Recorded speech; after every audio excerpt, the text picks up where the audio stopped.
So this is from Vice, and this is submitted over on the Reddit by Sarcasmic Orgasmic. I love that name.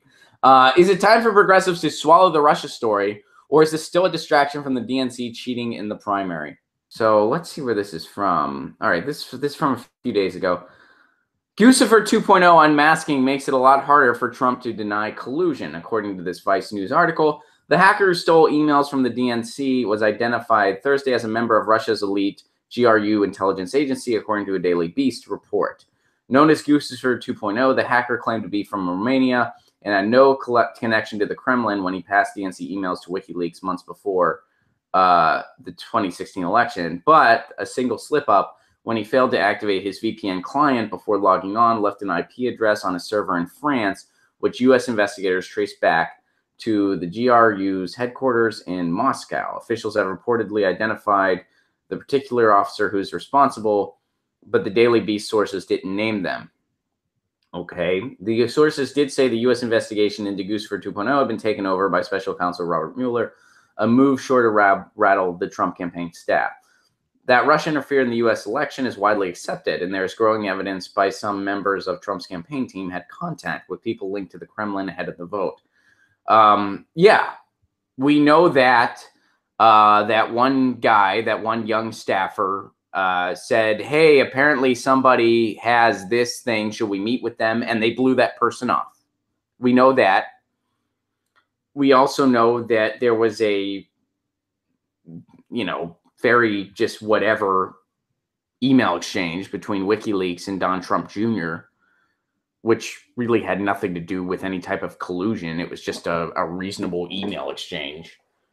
We also know that there's still conflicting theories out there, as Forever Voting Third Party points out, as to how this information was actually leaked and how it was exposed. There's still conflicting theories out there. Trump and his allies have consistently disputed the claim that Moscow was behind the DNC Act. Okay. All right. So where's the meat of this article? Earlier this month, Mueller signaled his intention to go after Moscow's agents when he charged 13 Russians tied to the Internet Research Agency known as the Troll Factory with a conspiracy for the purpose of interfering with the U.S. political and electoral processes, including the presidential election of 2016. These were 13 Twitter trolls that barely had a grasp on the English language that made Rainbow Bernie ab memes and memes of Jesus arm wrestling Satan. So the headline of this article, Guccifer 2.0 unmasking makes it a lot harder for Trump to deny collusion. It also apparently doesn't prove anything.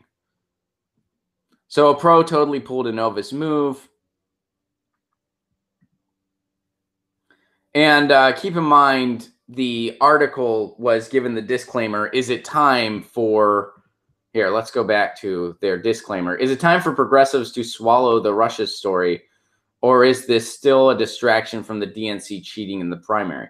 I don't think it has to be all A or B.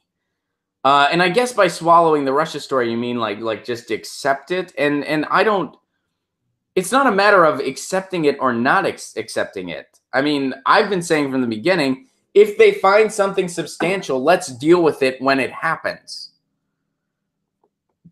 In the meantime, there's no reason for our media to be talking about this 85% of the time plus. There's no reason for this hysteria to become the way it has. There's no reason for the attack on independent media to continue via the FARA Act. There's no reason for ignoring all other issues while empowering Trump. You realize when they talk about RussiaGate all the time, they empower Trump, right? They freaking do. Even if, let's say hypothetically, and I've said this before, I'll say it again. Even if somehow everything they're claiming against Trump is true, and somehow which by the way, we don't even know what they're claiming because they move the goalposts every day. First it was collusion, then it was interference, then it was some type of distractathon, then it was 13 Twitter trolls. We don't even know what it is now. Now it's got to be obstruction of justice. So now they're trying to say if he fired somebody that's related to the investigation, that's an obstruction of justice. They're going to get him on that. And I'll say what I've always been saying. Does Trump probably have shady business dealings with Russian oligarchs? Yeah, I'm sure he does. I'd be shocked if he didn't. You know who else has shady dealings with Russian oligarchs? Other oligarchs. All of them. It's a big club. We're not in it. Oligarchs have no country. They have no allegiance. So I don't think progressives need to swallow the quote-unquote RussiaGate story, whatever that means. I think we can walk and chew gum at the same time. I think we can recognize that even if there are some merits to this investigation, which maybe we will still find something, I have my doubts. I have my skepticism, which, by the way, is what you're freaking supposed to do. But in the meantime, there's more important things to talk about. And in the meantime, there's a big difference between conducting coverage of an investigation and employing hysteria and scapegoating for the sake of maintaining the status quo. Our media is doing the latter. And if you're falling for it, you're being irresponsible. They don't they don't care if RussiaGate's legit or not. They don't care. They care about maximizing their profits and distracting you from what's really going on. And what's really going on is that our status quo is broken to the point where a game show host, plutocrat billionaire, just became president of the frickin' United States. And they want you to believe that everything was hunky-dory until Russia had Twitter memes. And Trump came along. It wasn't hunky-dory. Trump's the result of our system, not the cause of where we're at now. So no, I don't think we have to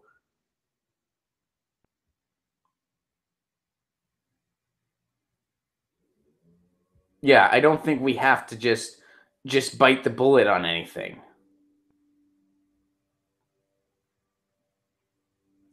JV says, the Russia story is 100% dog created by the Clinton group. Trump laundered money for Russians for years, but the impact it had on the election equals zero. That's kind of where I'm at, likely. I have a thing. I have a feeling it was just shady money laundering. And will they maybe catch him on it? Maybe. Maybe they'll catch him on that. Will there be any significant consequences? I don't know. I have no idea. But yeah, I don't think we have to swallow the Russia story. What do you mean by swallow it? I mean, and I'm just asking, does that mean, we just have to believe everything the corporate media spews out about it now? I don't think so. Like, I mean, Google Santorum real quick. So I guess the short answer to the question posed on the Reddit is no. We don't need to just say, I guess everything having to do with RussiaGate is 110% true, which they've been caught screwing it up. They've been caught screwing up this story. And it can still be, even if there is some merit to it, you can still use a story that has some truth in it for the wrong reasons. And that's what our corporate media is doing. Even if we do believe Russia bait, the end goal is bad, Balthazar says. That's the other thing. At the end of the day, what do we have to gain from this? President Pence? President freaking Pence. President Pence. Also, you have to believe that somehow Donald Trump, and I'll say this again, I feel like a broken record, but what are you going to do? Donald Trump, who is about as subtle as a horse taking a shit in the middle of Manhattan, to evade all of these intelligence agencies for a year and a half and counting, and somehow was needed to fix an election. Somehow Donald Trump's internet prowess, I find it incredibly hard to believe. I don't see how any rational person wouldn't find that incredibly hard to believe.